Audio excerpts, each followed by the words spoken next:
Biz ayrılarken bunu görmürdük. Təbəssüm altında kədər qaldı. Sən gedəli gör neçə vaxt keçdi. Mənə səndən xatirələr qaldı. Səni tanımağına sevinərdim mən.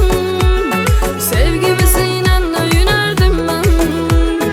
Öz-özümə hər gün düşünərdim mən. Görəsən qayıdıb gələcəksənmi? Mən kədərlə yaşaram yalnız, tək canım, canı sağ olsun. Hər ikimizin sevərəm yerinə, ölənəcəm mən, uzmaq olsun. Mən kədərlə yaşaram yalnız, tək canım, canı sağ olsun. Hər ikimizin sevərəm yerinə, ölənəcəm mən, uzmaq olsun.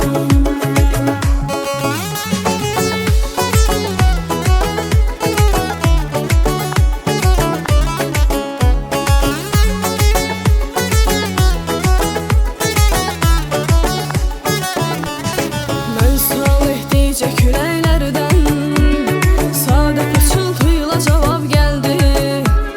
Sevgini öyrənmiş ürəklərdə ayrılığın naləsi yüksəldi. Özgə məhəbbətdə gözüm qaldı.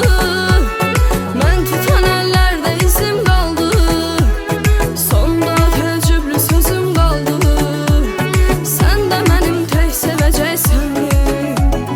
Mən kədərlə yaşaram yalnız, tək canım, canı sağ olsun. Hər ikimizin sevərəm yerinə, ölənəcəm mən, uzmaq olsun.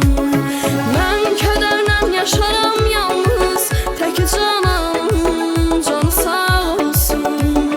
Hər ikimizin sevərəm yerinə, ölənəcəm mən, uzmaq olsun. Mən kədər